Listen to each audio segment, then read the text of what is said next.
क्यों Dubai underworld mafia और criminal gangs का सबसे फेवरेट शहर बन चुका है।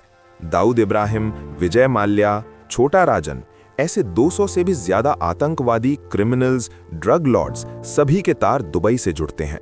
मगर फिर भी ये दुनिया का सबसे सेफ शहर है। डेनियल किन्हन, उम्र 48 साल, जुर्म Interpol most wanted terrorist, drug lord और मास मर्डरर। FBI ने सर पर $5 मिलियन का इनाम रखा हुआ है।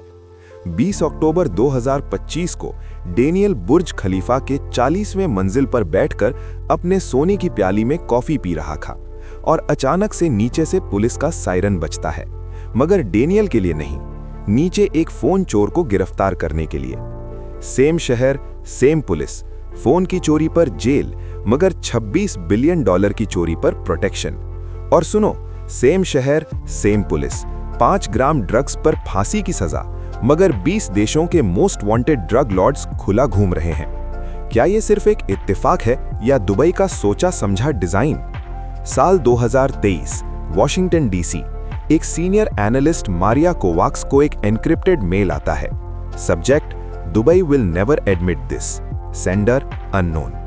मारिया जैसे जैसे स्क्रॉल करती गई, एक अनईजी सा पैटर्न उभरने लगा। कोकेन के सौदागर, अफ्रीकन तानाशाह, band terrorists, Hezbollah mastermind, Russian oligarch, भगोड़े बिजनेसमैन, सबके अरबों के एसेट्स दुबई के चमचमाते टावर्स में पार्क्ड थे। जैसे शहर इन क्रिमिनल्स को छुपा नहीं बल्कि कलेक्ट कर रहा हो। मारिया के हाथ एक ऐसा डेटा लग चुका था जो रातों रात उसका करियर या तो बना सकता था या उसकी जिंदगी खत्म।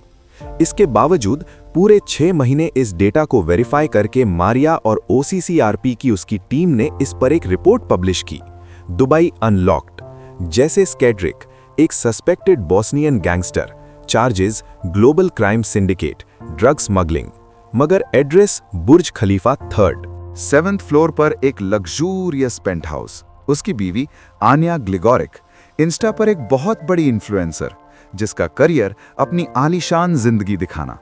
Christie Kinahan, global cocaine kingpin, banned by US government, सर पर $5 मिलियन का इनाम। बट ये बंदा दुबई के कैफे में आराम से अकाई बोल खाकर रिव्यू छोड़कर चला जाता है। No hiding, no panic, just normal life. America ने इसी रिव्यू से ही इसे लोकेट किया और वो भी हैरान रह गए। इंडिया के भी सबसे बड़े क्रिमिनल्स किसी घने जंगल, टापू या अंधेरी गुफाओं में नहीं छुपे हैं। वो भागे हैं अमीरों के इस जेल में जहां सलाखें नहीं, स्काई स्क्रेपर्स हैं। दाऊद इब्राहिम, 1993 मुंबई सीरियल ब्लास्ट्स, 257 लोगों की मौत, 713 लोग घायल, USA डेजिग्नेटेड ग्लोबल टेररिस्ट, मगर नेटवर्थ 42,900 करोड़ रुपीस। और फाइनेंशियल हेडक्वार्टर्स कहां पर? दुबई।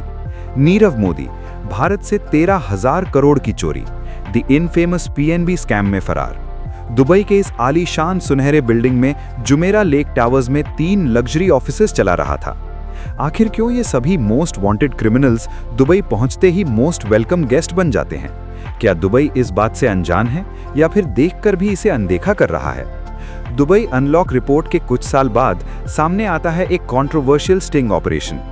दुबई गवर्नमेंट के साथ एसोसिएटेड एक रियल एस्टेट डेवलपर डिमैक ग्रुप का एक टॉप एजेंट कहता हुआ दिखता है, हमारे पास पूरी दुनिया से ऐसे कई लोग आते हैं जो अपने देशों से भाग रहे हैं, बैग्स भर के हार्ड कैश के साथ, सिर्फ दुबई में प्रॉपर्टी खरीदने के लिए। फिर अंडरकवर जर्नलिस्ट्स ने जब उनसे पूछा कि अगर पैसा ड्रग्स या इलीगल तरीकों से कमाया हो तो एजेंट का आंसर सिंपल था, we don't care, it is none of our concern. फरवरी 2024 तक तो UAE FATF के ग्रे लिस्ट में था, पाकिस्तान, नाइजीरिया और सीरिया जैसे देशों के साथ। अब ग्रे लिस्ट का मतलब होता है कि ग्लोबली सभी देश आपके फाइनेंशियल सिस्टम्स पर ट्रस्ट नहीं करते, क्योंकि उनका इस्तेमाल मनी लॉन्ड्रिंग, इलीगल बिजनेस और टेरर फंडिंग के लिए किया जा रहा है। सवाल यहाँ पर यह है कि क्या ये अंडरवर्ल्ड स्कैमर्स, क्रिमिनल्स दुबई के लिए एक बड़ा थ्रेट नहीं है क्या? साल 1958, लंदन।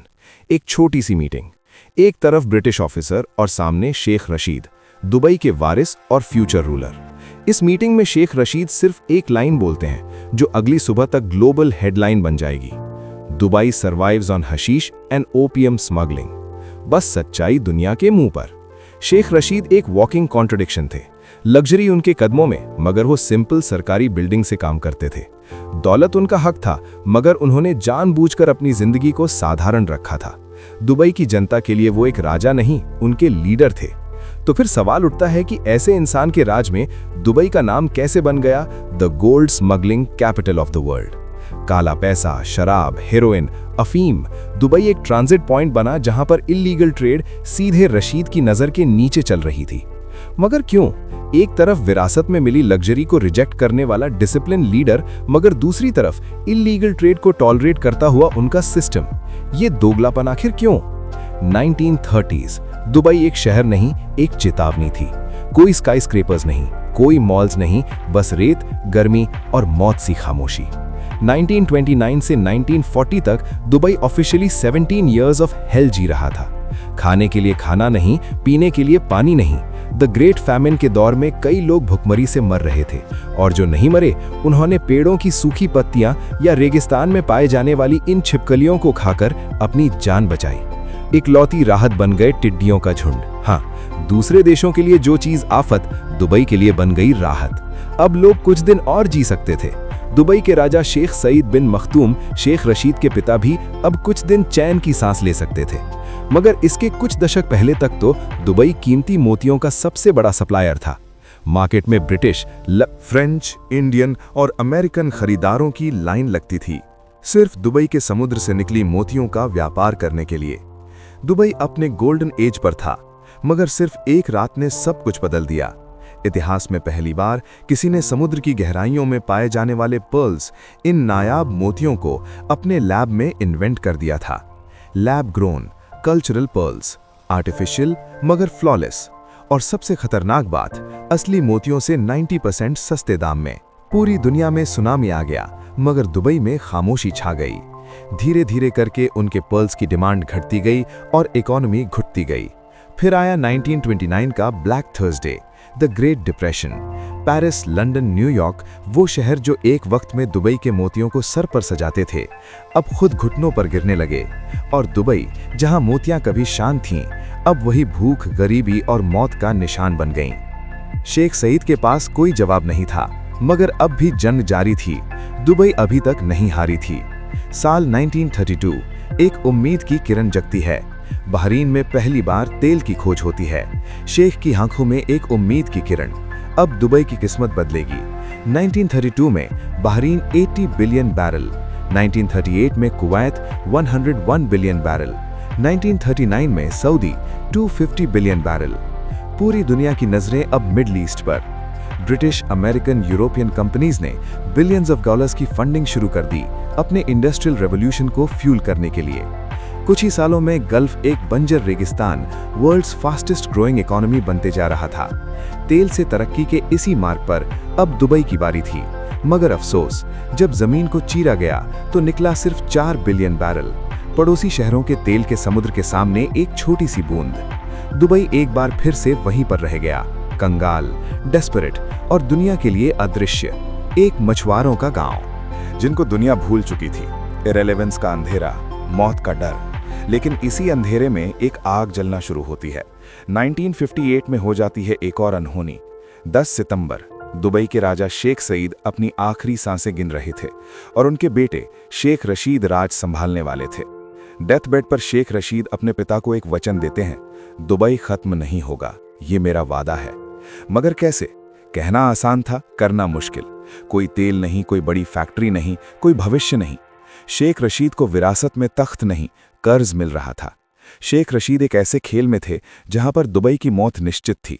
हर बीतता दिन दुबई की आखिरी सांसें बन रहा था। मगर शेख को ये खेल जीतना था, और इसीलिए उन्होंने डेवलप्ड देशों के चमचमाते चेहरों के पीछे के काले इतिहास को पढ़ना शुरू कर दिया। और धीरे धीरे करके उन्हें क्लियर पैटर्न नजर आने लगा। दुनिया जैसी दिखती है वैसी होती नहीं। रूल्स दिखाने के लिए जरूर होते हैं, मगर सिस्टम को अपस्ट्रीम लेवल्स पर कुछ और चीजें चलाती है। अपने देश को बचाने की जिम्मेदारी में शेख की साइको सोच जागने लगी और वो दुनिया के कोड को इमोशनली नहीं बल्कि रैशनली पढ़ने लगे। और अब चीजें बदलने वाली थीं। सवाल ये नहीं था कि दुनिया क्या कहती है, सवाल ये था कि दुनिया क्या चाहती है। और जवाब क्लियर था, trade, fast trade, cheap trade, no question asked trade. बस यहीं से दुबई का डीएनए एक बार फिर से लिखा गया। अपने पिता की मौत के अगले ही साल शेख ने एक ऐसा कदम लिया जिसे उस वक्त जुआ एक बड़ा गैम्बल की तरह देखा गया। देश पर ऑलरेडी कर्ज होने के बावजूद शेख ने कुवैत से $4 मिलियन का लोन लिया, सिर्फ एक छोटी सी चीज के लिए, दुबई क्रीक को बहरा करने के लिए, ताकि दुनिया के बड़े से बड़े ट्रेड शिप्स दुबई क्रीक पर डॉक हो सकें। एडवाइजर्स ने मना किया, फैसले को रिस्की और पागलपन कहा गया, पर रशीद नहीं रुके। उन्होंने वेयरहाउस खड़े किए, बॉर्डर खोले और दुबई के इतिहास का सबसे आइकॉनिक फैसला लिया, लो टैक्स। रूल सिंपल था, Dubai is open for trade, open for business, no questions asked. ये पॉलिसी पास होते ही दुनिया भर के सभी मर्चेंट दुबई क्रीक की तरफ अट्रैक्ट होने लगे। इसी दौरान आजादी के बाद इंडिया ने अपने डॉलर रिजर्व्स बचाने के लिए गोल्ड पर हेवी रेगुलेशंस लगा दी थी, तो अब दुबई के लिए ये एक बड़ा सा अवसर साबित हो गया। इंडिया के गोल्ड बैन ने एक छोटे से ब्लैक मार्केट को जन्म दे दिया, मगर दुबई ने उसी से अपना एम्पायर बना दिया। $35 का लीगल गोल्ड दुबई तक आता और इंडिया उतरते ही उसका दाम डबल हो जाता, directly double. High risk but high profit. Saif Al Ghurair, Dubai के सबसे अमीर बिजनेसमैन, ने अपने इंटरव्यू में ये कहा, उस वक्त दुबई से इंडिया गोल्ड की स्मगलिंग जैकेट्स में सीक्रेट पॉकेट्स बनाकर होती थी। पर्ल्स खत्म, ऑयल बेकार। अब स्मगलिंग इकलौती चीज बन गई थी जो दुबई को एक नई जिंदगी दे रही थी। धीरे धीरे ही सही, मगर दुबई की खोई हुई इज्जत लौट रही थी। गोल्ड ट्रेड इतना फ्लरिश हो रहा था कि दुबई एनुअली 200 से 300 टन सोना एक्सपोर्ट करने लगा। अब सोचो, यूएई जिस देश में उतनी सड़कें नहीं थी, उससे ज्यादा तो बैंक्स अपने ब्रांचेस खोल बैठे थे। 140 इंटरनेशनल बैंक्स, जिनकी शायद बड़े बड़े देशों में ब्रांचेस नहीं होगी। दुनिया दुबई को एक नए नजरिए से देखने लगी थी, gold smuggling capital of the world. और ये कोई सीक्रेट स्कैंडल या कॉन्स्पिरेसी थ्योरी नहीं थी, ये दुबई का बिजनेस मॉडल था, जिसके चर्चे अब हिंदुस्तान के बाहर भी होने लगे। नतीजा, शराब, ब्लैक मनी, नैरोटिक्स, दुबई सब के लिए एक ट्रांजिट हब बनने लग गया। इसी दौरान लंदन की एक मीटिंग में शेख रशीद ने खुद ये कहा कि हाँ, दुबई अपने सर्वाइवल के लिए अनसर्टन स्मगलिंग पर डिपेंडेंट है। साल 1981, शेख मोहम्मद ने वीरान पड़े जुबैर अली पोर्ट को सिर्फ डेवलप नहीं किया, बल्कि उसे रीप्रोग्राम किया, उसे एक फ्री ट्रेड जोन बना दिया और फिर रूल्स बदले, ऐसे बदले जो उस वक्त बाकी के देशों के लिए ऑलमोस्ट अनइमेजिनेबल थे। 100% foreign ownership, zero import duty, no corporate tax, full profit repatriation. Dubai का मैसेज एकदम क्लियर था, आओ, कमाओ और बिना टैक्स भरे वापस ले जाओ। तो नतीजा भी प्रेडिक्टेबल था। 2006 तक इस 52 स्क्वायर माइल जोन में 6000 से भी ज्यादा कंपनीज आ चुके थे। पर बिल्कुल दुबई क्रीक की तरह जिस लीगल फ्रेमवर्क ने ग्लोबल कॉर्पोरेशंस को अट्रैक्ट किया, उसी सिस्टम ने सैंक्शन एवेडर्स, स्मगलर्स और मनी लॉन्ड्रर्स के लिए भी एक परफेक्ट इकोसिस्टम बना दिया। अब ये कोई साइड इफेक्ट नहीं था, बल्कि सिस्टम का बिल्कुल लॉजिकल आउटपुट था। बट क्योंकि फ्री ट्रेड जोन्स का मॉडल दुबई की इकोनॉमी के लिए सक्सेसफुल था, शेख ने इसे मल्टीप्लाई किया। आज पूरे शहर में ऐसे 30 से 35 फ्री ट्रेड जोन्स हैं। अब एक ऐसा सिस्टम बन चुका था जिससे जो पैसा कहीं पर और गुना था, दुबई पहुंचते ही वो सीधा प्रॉपर्टी बन जाता। और दुबई जो कभी सिर्फ अंडरग्राउंड ट्रेड के सहारे जिंदा था, अब वही शहर ग्लोबल वेल्थ का पार्किंग लॉट बन चुका था। आज भी दुबई के फाइनेंशियल सिस्टम्स एक ऐसा मेज है जहां पर लीगल और इल्लीगल पैसा एक ही हाईवे यूज करता है। फर्क सिर्फ नियत का है, सिस्टम बिल्कुल सेम है। एग्जाम्पल लो रुजा इग्नेटोवा का, crypto queen, FBI most wanted, sir पर 2 करोड़ का इनाम, क्राइम, एक स्कैम, क्रिप्टो करेंसी OneCoin बनाकर $4 बिलियन का फ्रॉड, 3 लाख लोगों का पैसा लूटा और फिर फरार। बट 2024 में ICJ इन्वेस्टिगेशन ने एक डिस्टर्बिंग पैटर्न एक्सपोज किया। OneCoin कंपनी के चोरी के पैसे ने दुबई के शेल कंपनी से घूमकर एक नया रूप ले लिया था। Palm Jumeirah, Dubai Marina, Oceania Pacific, high and towers में सी व्यू अपार्टमेंट। प्रूफ सामने है। यूएई अथॉरिटीज उन शेल कंपनीज के रियल ओनर्स के नाम शेयर ही नहीं कर रही हैं, जिन कंपनीज के थ्रू OneCoin का पैसा दुबई की प्रॉपर्टीज में गया है। क्योंकि यूएई का real estate sector privacy first model पर ऑपरेट करता है। ओनरशिप रिकॉर्ड्स ओपेक हैं, database restricted, public access almost zero.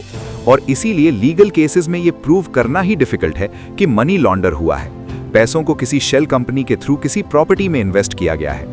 OCCRP ने भी इसी ओपेसिटी मल्टीपल रिपोर्ट्स में डॉक्यूमेंट किया है। नेक्स्ट मनी लॉन्ड्रिंग केसेस को प्रूव करना और डिफिकल्ट बना देता है दुबई का अगला model, any payment method accepted, cash, crypto सब चलेगा। ये दुबई के गवर्नमेंट एसोसिएटेड डेवलपर्स की वेबसाइट पर ही लिखा है। डिमैक ग्रुप पर किए गए स्टिंग ऑपरेशन में भी यही सच्चाई सामने आई थी कि दुबई डेवलपर्स की पॉलिसी सिंपल है, आप क्या बिजनेस करते हो, पैसा कहां से लाते हो, it is none of a concern. सबका कंबाइंड इफेक्ट ये है कि दुबई में प्रॉपर्टी परचेज करते ही कोई भी टाइप का कैपिटल, व्हाइट या ब्लैक, तुरंत एक रेगुलेटेड लीगली प्रोटेक्टेड एसेट बन जाता है। अब हाँ, इसी कन्वीनियंस की वजह से आज दुबई सर्वाइव कर पाया है, इस पूरे दुनिया में अपनी जगह ढूंढ पाया है, डेवलप हो पाया है।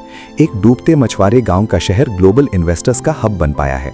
मगर इसी open and privacy first system की वजह से दुबई कई क्रिमिनल्स के लिए भी एक सेफ हेवन बन गया है, जो दुबई के लिए अब एक बड़ी प्रॉब्लम बन गए हैं। जनवरी 2024 एक और स्टिंग ऑपरेशन वायरल हुआ। इस बार एक तरफ दुबई के टॉप फाइनेंशियल एडवाइजर थे और क्लाइंट एक इंटरनेशनल ड्रग कार्टेल सिनालोआ का बंदा। एडवाइस सिंपल थी, पैसे रियल एस्टेट में डालो, कैश एक्सेप्टेड है, कोई सवाल नहीं पूछेगा, बस एक ट्रांजैक्शन में $1 से $2 मिलियन साफ।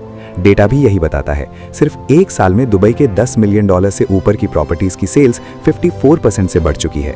सी मिरर विलास जैसे प्रोजेक्ट्स जहां पर एक घर की एवरेज कॉस्ट है 170 करोड़ रुपीस, फिर भी ये घर ऐसे बिक रहे हैं जैसे मुफ्त में बट रहे हैं। 2019 के बाद रफ्तार और बढ़ गई।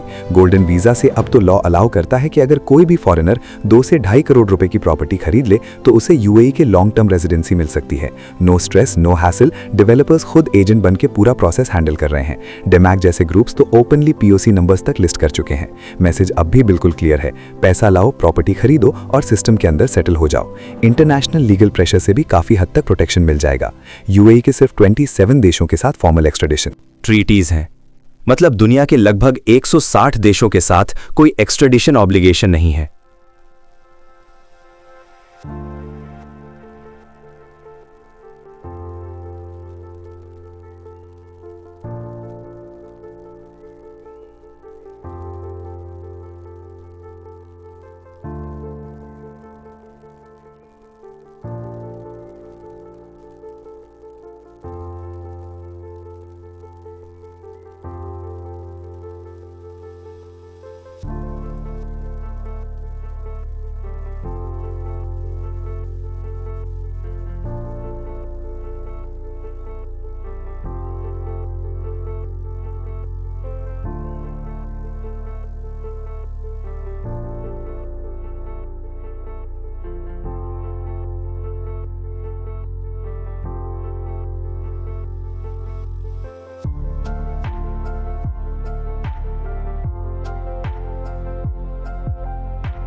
में लॉ, फाइनेंशियल फ्रॉड या इलिसिट मनी लिंक्स के लिए अब क्रूर पनिशमेंट मिलेंगे।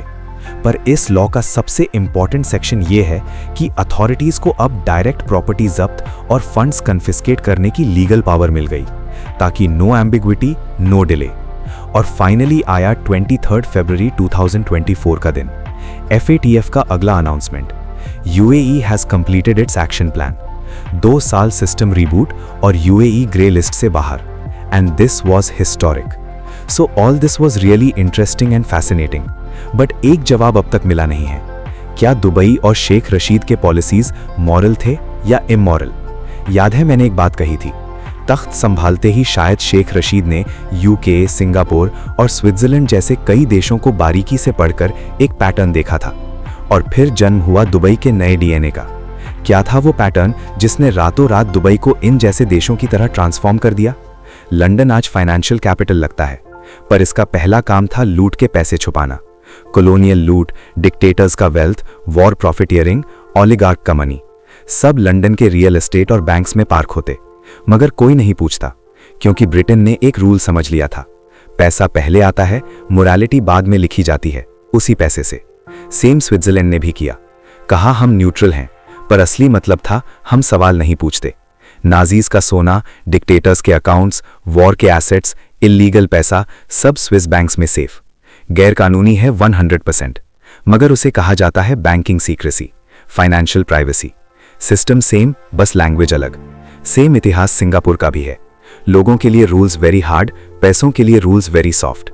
यूरोप और अमेरिका का इतिहास, religious wars, slavery, drug empire, colonialism, लाखों पर शासन, करोड़ों की मौत। मगर आज human rights, law and order, democracy, ethics और मोरालिटी। इन देशों ने मोरालिटी को इन्वेंट नहीं किया, अफोर्ड किया, अपने इमॉरल और अनएथिकल इतिहास से कमाए हुए पैसों के बल पर।